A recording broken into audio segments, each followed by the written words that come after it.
This is the first time I am properly actually speaking, I think. There have already been clips, but this is the first time I am speaking. Now, today I'm going to start like another reading vlog, but my point for this video was to be a bit rambly because this is my outlet, this is my video journal, if you will, and I'm feeling the need to be rambly. So if you don't care, obviously just skip around. It is always welcome to be annoyed because we all know that that happens very often these days. So the first topic of interest, at least for me, is hyperfixations in times of work. And I will get into that like a little bit. Don't worry, it won't be like a whole lecture or anything. I just have a very interesting observation about the way that I work. So I'm more so curious what you would have to say about yourself rather than commenting on what I have to say, if that makes sense.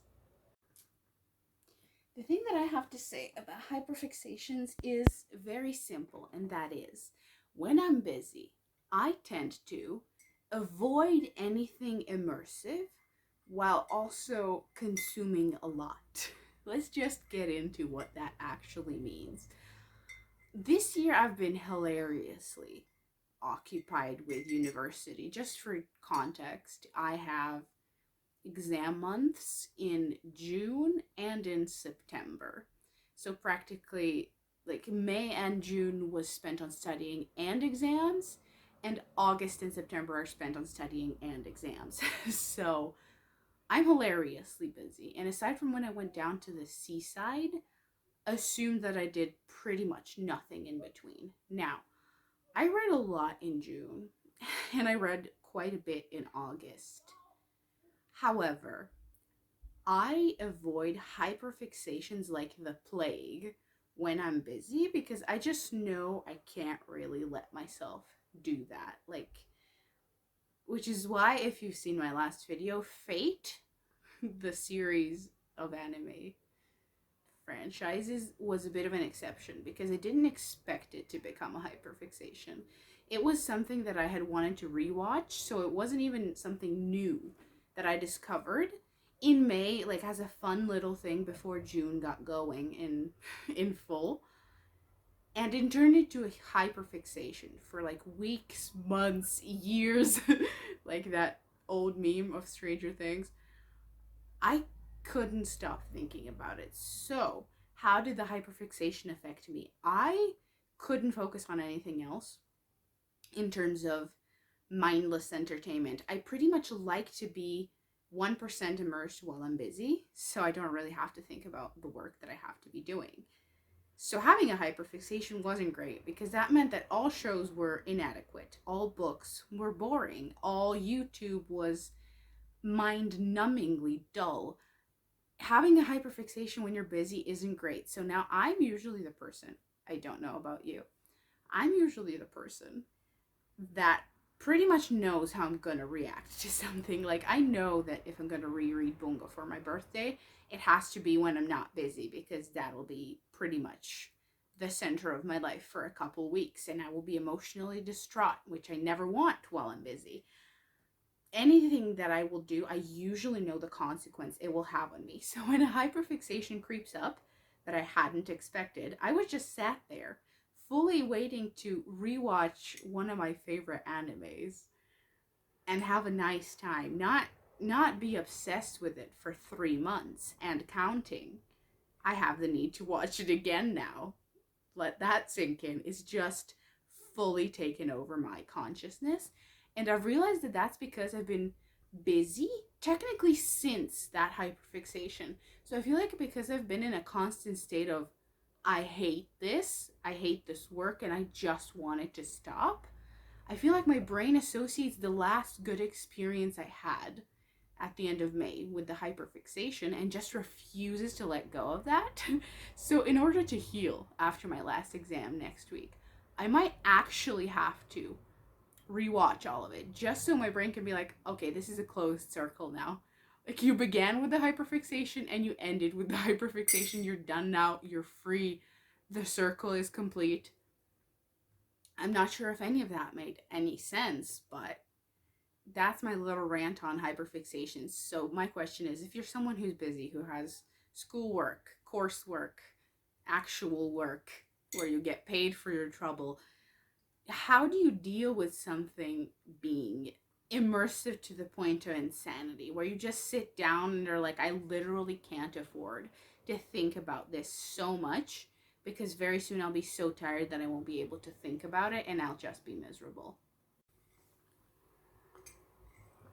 In case you're wondering, I actually went through the effort to make proper loose leaf sencha, so it's delightful with a bit of honey. It's the best green tea, by far. I know a lot of people don't like green tea, but I like green tea, black tea. I like spiced teas and flavorful teas, but for some reason green and black just feel universal. I could drink them at all times. And don't worry, no slurping sounds, because that is the bane of my existence. Slurping and mouth sounds is a big no from me. Don't worry, this will actually be a proper video where I do something and I sit elsewhere, but I just wanted to sit down a little, speak slowly about anything that's on my mind, because as you've noticed, when I'm busy, I do not post at all. Video diary halts when I have nothing I want to journal about. But speaking of the hyperfixation, in June, I read The Epic of Gilgamesh. Now, because I did rewatch the 2 Grand Order movies, I couldn't help myself. I feel like reading this. I read this before, some aspects of it. I have a notebook where I research stuff that I'm interested in, Arthurian legend, mostly Greek mythology in that notebook. But I have this, bind up of the 2 Howard Pyle books, King Arthur and His Knights. Now, it isn't really a readable book. It isn't a book that you're going to sit down and binge, because it's thick and it's written archaically on purpose. This is more like a research book where you sit down, flip through it, find a story you're interested in, and do your best to analyze it.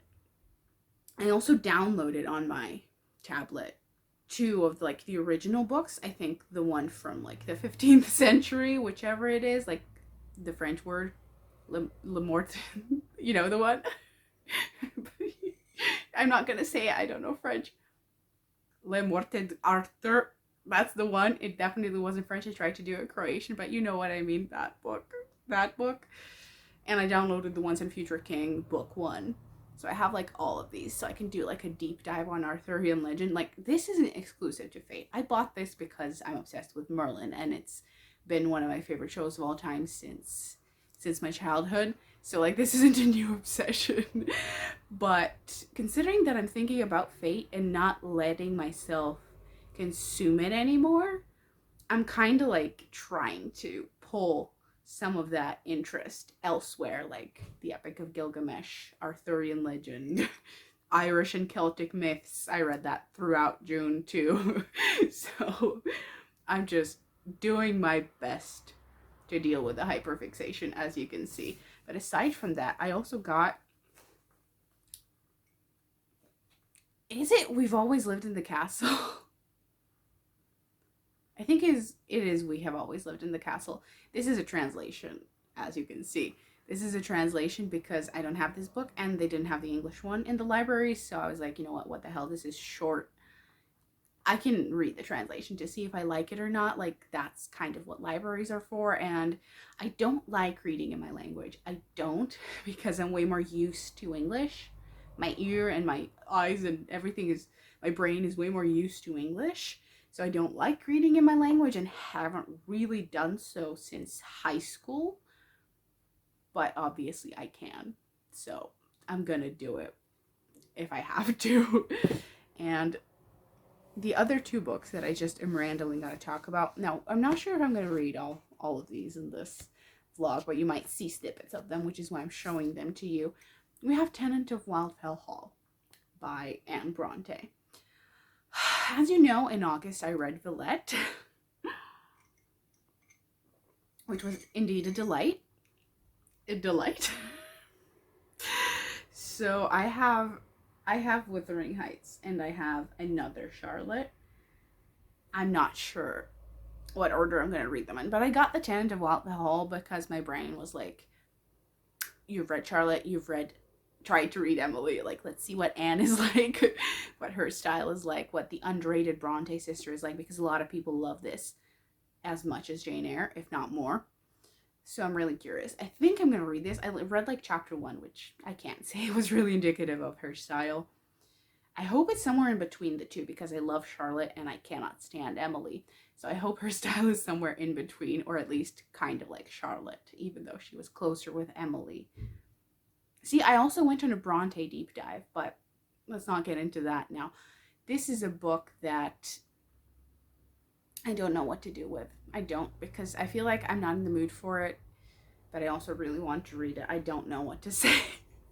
I'm not very articulate about stuff that isn't my hyperfixation. This is clearly like a themed video. You're going to notice how I'm struggling very hard with talking about anything but fate. But if you've never watched anime or play games, you don't care. So I'm going to try and keep it to a minimum.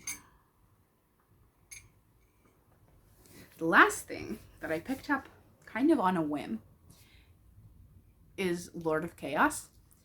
I read quite a bit of this because, like, I read the half with the women in Salidar and I read the beginning of Rand, like 3 chapters of Rand.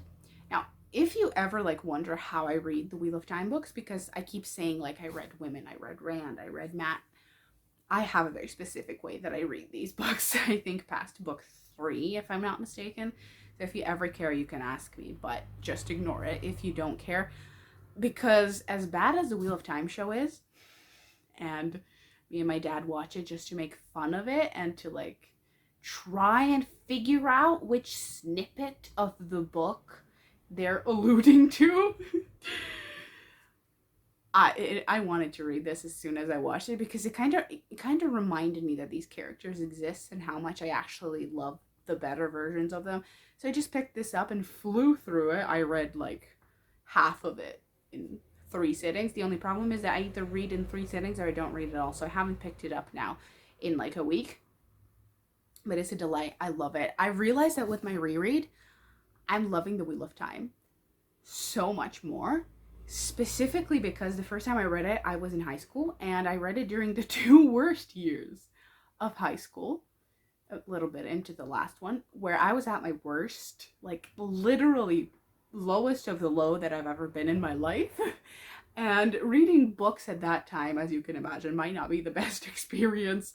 So I feel like books 4 through 6, I have a very negative memory of. And now that I've reread them.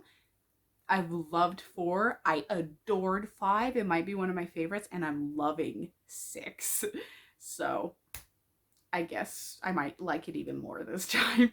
I've rambled enough in this clip, honestly. That's all I wanted to talk about, like a little hyperfixation rant that I would love your opinion on, and what I'm currently reading, so you can see kind of what to expect in this video. And as a final note,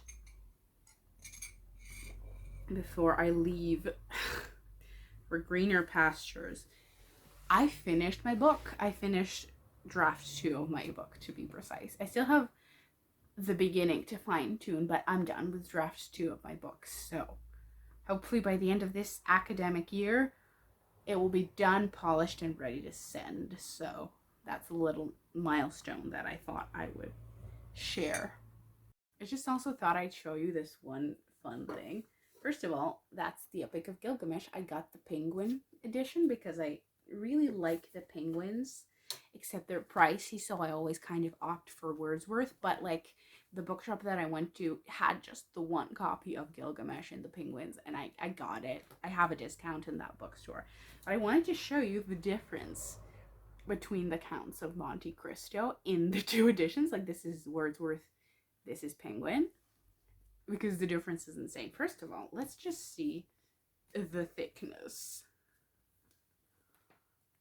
This one's significantly thicker, and there's a very good reason for why. The one thing I love about Wordsworth is that they have kind of yellow pages. Penguins are unfortunately entirely white. I do not like that. Like, for my bullet journal, for books, I just prefer a little bit yellower pages. Like, I love Wordsworth because I can mess them up. Like, they're ugly as hell. I can bend them and whatever. Now this, first of all, it's not the same translation. This is apparently not a good one. I'm not sure if you can see it. Like, I might include a picture, but like, can you see this font?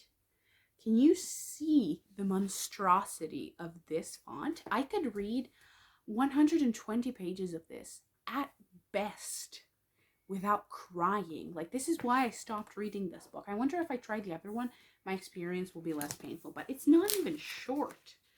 Like, it's not even short. It is 870 pages. Just because they didn't want to make it readable. If this was the same translation, just because they didn't want to make it readable, this is 870 pages. Like, it is embarrassing.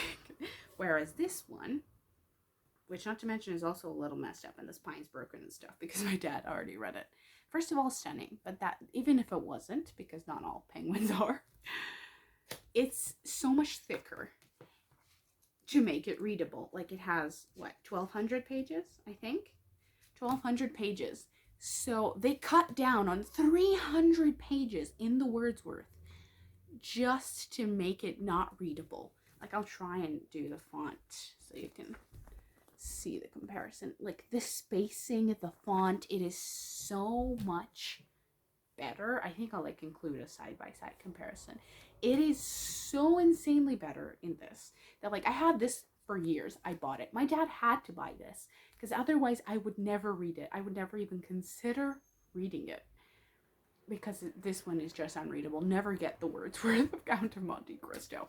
Also, yeah, it is tabbed because I had my dad like mark up spaces where he thinks I will be bored by historical context, because if there's anything I hate in classics, it's historical context.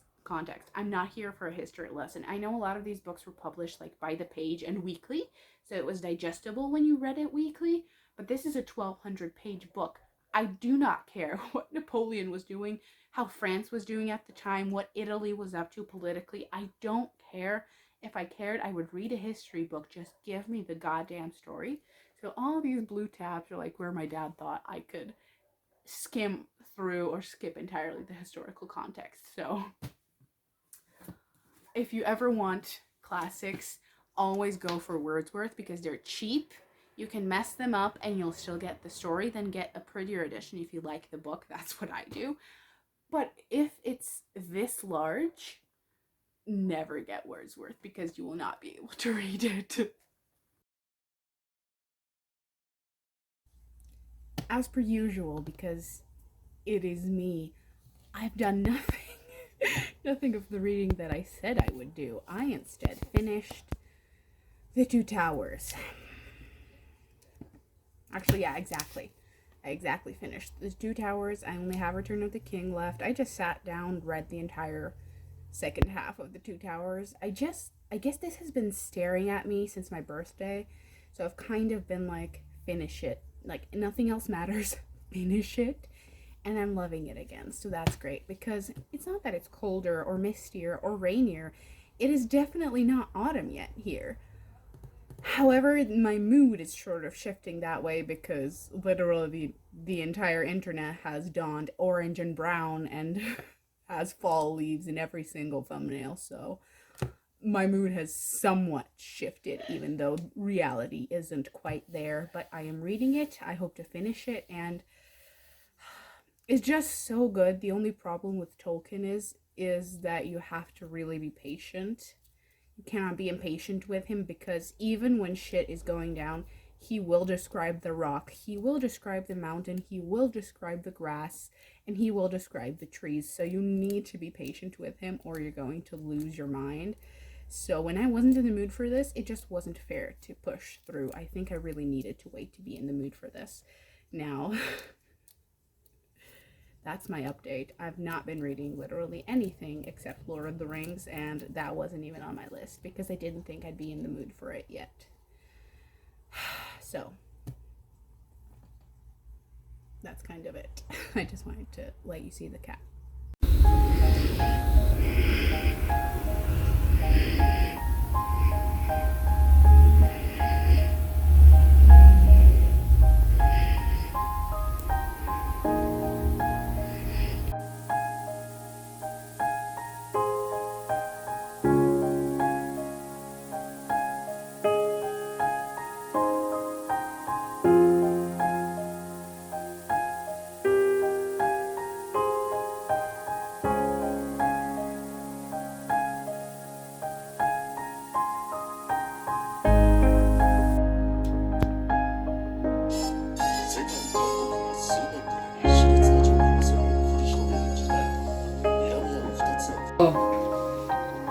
That's new.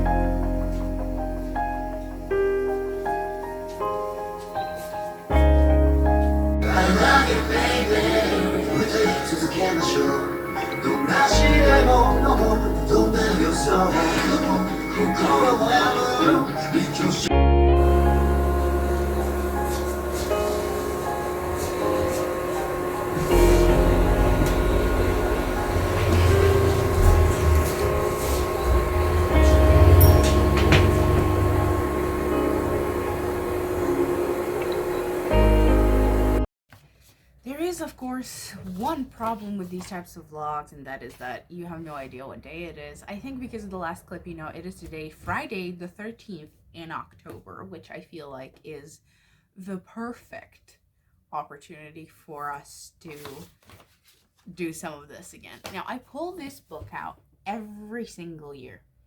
I pull it out every single year because it's a collection. It's essentially a collection of stories that are supposed to be creepy or spooky or at least Victorian Gothic, to be fair. My experience with them, however, has mostly been that they're gross. That they're either gross or just straight up not fun to read. So this year I thought we could not talk about them if they're bad. I'm not even going to mention if they weren't great. I'll just tell you which ones I read. I feel like that would work a little bit better. But I was going to read, now I haven't read Frankenstein because I don't like it. I don't like the writing style and I find it very boring. I also have the audiobook, which is great because it's narrated by Dan Stevens, but I find it so boring. I do not care to get into it. Every time I start reading or listening to it, I just stop because I'd rather do anything else. So I don't know what we could do this year. I've read a lot of the shorter stories, but I could read Wake Not the Dead by Johann Ludwig Tieck, or we could read The Dream Woman, although I think I read The Dream Woman by Wilkie Collins. We also have The Case of Lady Sannox, which is Arthur Conan Doyle. We have Pit and the Pendulum, which is Edgar Allan Poe.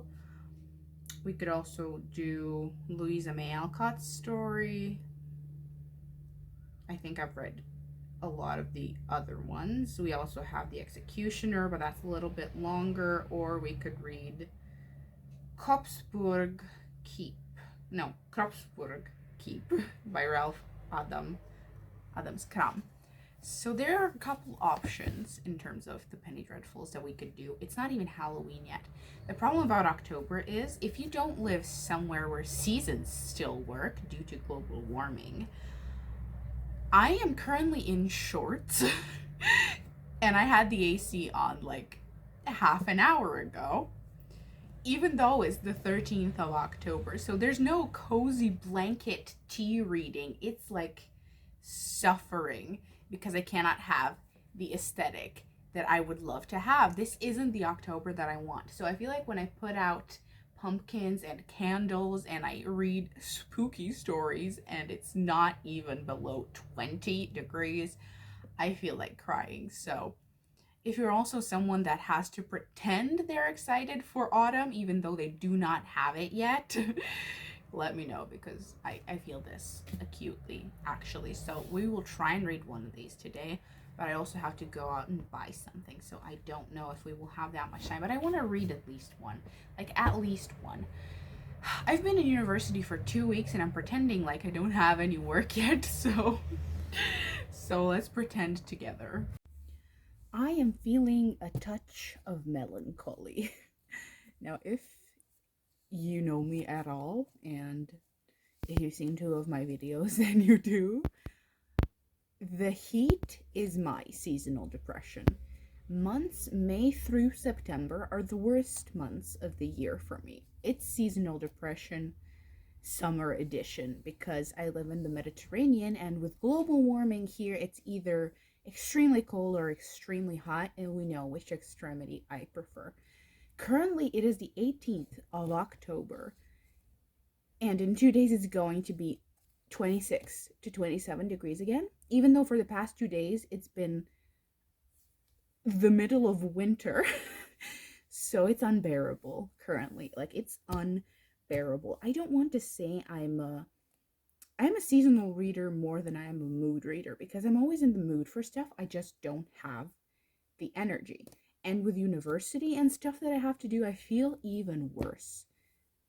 Today it's cold, which I should be happy about, but that is because a week ago I was wearing shorts, and in 2 days it's going to be 26 degrees again. So I don't like this cold, because it's like this kind of oscillation in temperature, and I am miserable because of it. I'm pretty much doing nothing. No work, no productivity, no writing. I'm barely reading stuff that I got from the library. I did read one of these, by the way. That's what I wanted to update you on. I did read one. Just barely. I forced myself to read it. It was... which one was it? I don't know why I can't find it. Wake Not the Dead, or The Bride of the Grave by Johann Ludwig Tieck. It was fine.